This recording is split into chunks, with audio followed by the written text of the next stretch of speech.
Hi everyone! Welcome again to my channel and Happy New Year everyone! Sana samahan niyo pa ulit ako sa bagong taon ng aking pagbablog. So dito nga pala banda dati ay may bahay dito ng kamatis, yung baga mini greenhouse ng kamatis ko. So inurong ko yung mini greenhouse ng kamatis hanggang dito sa mga succulents ko. Kaya lang sa sobrang lakas ng hangin ay binaliktad yung bahay ng kamatis, so niligpit ko na lang. So ngayon ganito na yung hitsura nila at mayroon naman silang takip sa ibabaw para maiwasang magkaroon sila ng frostbite. So sa nakita ko sa ngayon, wala pa naman silang damage kasi nangingitim yung dahon nila kapag nagka-damage. So ito nga pala yung tinatakip ko sa kanila sa hapon and then tinatanggal ko rin sa umaga. So tingnan natin sa loob. Napaka-dry nga pala ng lupa dito kasi wala talagang ulan guys. Isang buwan na walang ulan. So talagang napaka-alikabok dito sa bukirin ko. So tingnan natin kung ano na yung latest nila dito sa loob. At naglakihan na talaga sila ngayon guys. Kaya lang hindi sila masyadong makulay. And tingnan natin tong si Tipi. Ayan si Tipi. Nag-dry na yung dulo ng dahon niya. So ito nga pala ay nagkaroon siya ng frostbite sa dulo. Ayan. Pero napakakunti lang naman yung nasira sa dahon niya. Hindi naman lahat. So yung mga kasamahan niya ay okay naman. Ayan. So napakaganda ng kulay ni Tipi. Nagpipink na siya ngayon guys. Ayan. Meron din siya mga bulaklak. Yung isa yata ay bulaklak. Hindi ko alam kung bulaklak din yung isa. Parang hindi naman yata. Pero i-observe lang natin kung matuluyan siyang maging bulaklak. Ayan. So, may isa nga pala siyang baby nandun sa kabila. At meron din siyang baby dyan na palabas sa ilalim. Ayan. So, yung isang baby niya sa kabila ay malaki na. Ayan, ganyan nakalaki guys. Ayan. Dati kasi, pag nagbablog ako dyan lagi, ay marami na siyang baby oh. Ayan oh. Marami na siyang mga babies na palabas at ang ganda talaga ng kulay niya. Tapos ito naman si Chihuahua ensis. Napakalapad ng dahon ni Chihuahua ensis. At ang ganda sa dulo ng dahon, 'di ba? Nagpipink yung dahon niya sa dulo. Ayan. Tapos ito nga pala si Santa Luis. Ayan. Napakalaki na talaga niya dito, guys. Yung Santa Luis ko sa pot, yun pa rin siya. Mabagal siyang lumaki. Pero ito, malaki na talaga siya. At yung baby niya sa ilalim, malaki na rin. So, hindi ko alam kung mayroon pa ba siyang ibang babies dyan. Ayan. Napakaganda niya. Bilog na siya. Ganyan na siya kalaki ngayon. Diba? Napakaliit nito nung nilagay ko dito. So, mag-iisang taon na rin siya dito. Ngayong darating na May, mag-isang taon na sila. Ito lang ay bago-bago pa lang to. So, may istorya to siya guys. Dati nung binili ko siya, ganito na siya kalaki. Kaya lang, nung pagdating ng summer, ay nagkaroon siya ng mga dilaw sa dulo ng dahon. So yung dilaw kumakalat siya. Hindi naman siya nagmashi. Kaya lang sa sobra sigurong init ng summer namin, nanilaw yung dahon niya. So kumakalat siya ng kumakalat. So ang ginawa ko, tinanggal ko na lang yung lahat ng dilaw sa dahon niya. And then, ang naiwan ay napakaliit. Parang bumalik siya sa pagka-baby. Buti na lang talaga at di siya natuluyan kasi sayang, ito lang yung nag-iisang peach and cream ko. So siguro baka mga bandang March katapusan or April, i-propagate ko siya. Pinag-isipan ko pa kung ano yung gawin ko sa kanyang propagation, baka i-head cut or i-leaf pro pa na lang. Kasi kapag hined cut ko siya, syempre babalik siya ulit sa dati. Pero marami namang baby na maglabasan ulit doon sa pinakagitna, diba? So, ayun, tingnan natin kung ano yung magiging feelings ko that time. So, depende na lang kung ano yung maisip ko. So, ayan, napakarami niyang mga dry leaves sa ilalim. Tinatanggal ko yung mga dry leaves kasi marami na para hindi pa mahayan ng yung uod na kumakain ng stem nila. So, eto nga pala yung aking silhouette. Ayan. Malaki na rin siya guys at nagpipink na rin siya. Tumudo yung laki niya ngayon dito. Ayan. Winter na winter, nagpo-produce sila ng mga bulaklak. So siguro dahil nga sa tanghali ay mainit, kaya siguro nagkakaroon sila ng bulaklak. Kahit yung nasa loob ng mini greenhouse ko, nagpo-produce din sila ng mga bulaklak. So, ayan, napakalaki na rin ni silhouette dito. Talagang malaki na siya at ang ganda ng kulay niya. Oh.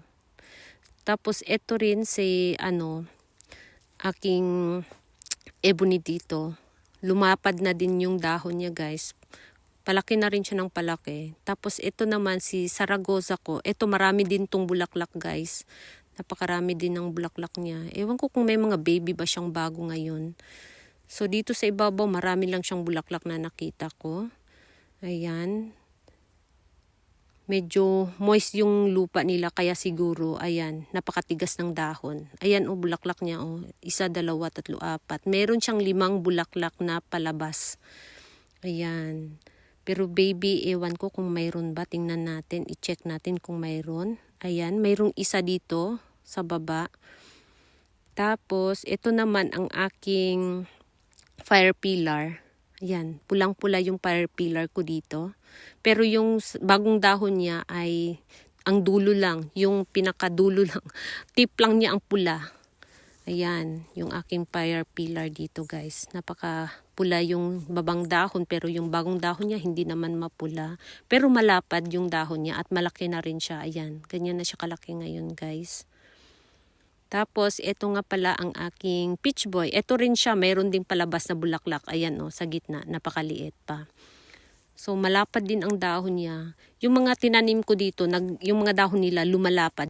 Siguro dahil mayroon pa ditong maraming natirang fertilizer. Kasi nung tinanim ko sila dito ay naglagay din ako ng konting fertilizer bago ko sila tinanim. At yung lupa nila ay laging moist kahit walang ulan. Nagmo-moist siya dahil yung singaw ng lupa, syempre mayroong plastic, hindi nakaka-evaporate yung moist. Kaya ayan, lagi silang moist and then mayroon pang natirang maraming fertilizer kaya palaki sila ng palaki. Ayan.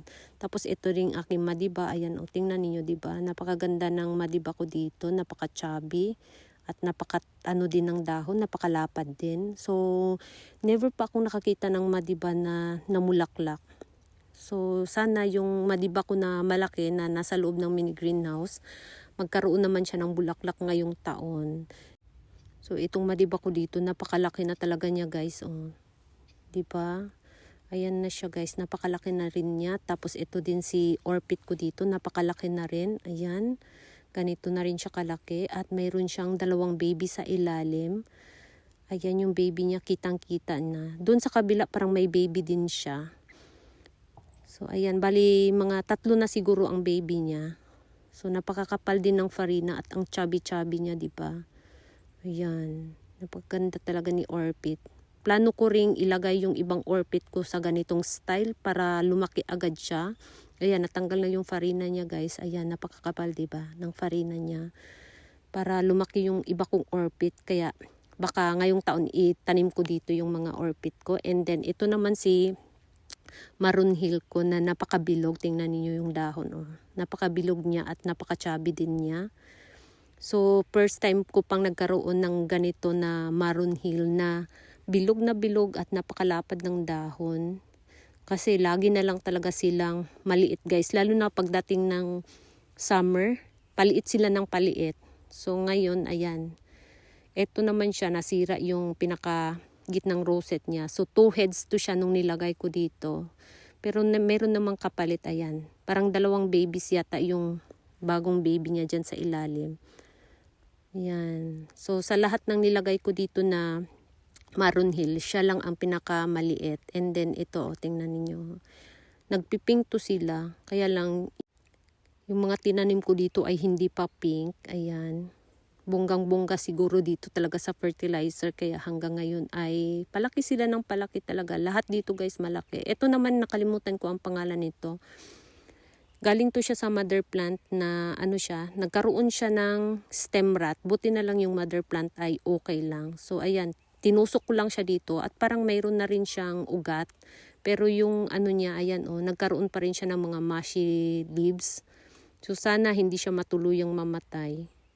Ayan, medyo na siya, dumikit na yung ugat niya sa lupa. Ayan. Tapos ito naman yung aking Elaine dito. Ayan, napakalaki na ni Elaine guys at napaka-chubby. Ayan 'di ba? Sobrang laki na talaga ni Elaine. Chubby-chubby talaga yung dahon niya. Wala pa siyang babies. Yan, wala pa siyang baby. Kaya lang sobrang chubby niya. Ang ganda tingnan, di ba? Si Elaine, sobrang chubby niya. Yung mga Elaine ko na nasa pot, hindi ganito ka-chubby, guys. Yan.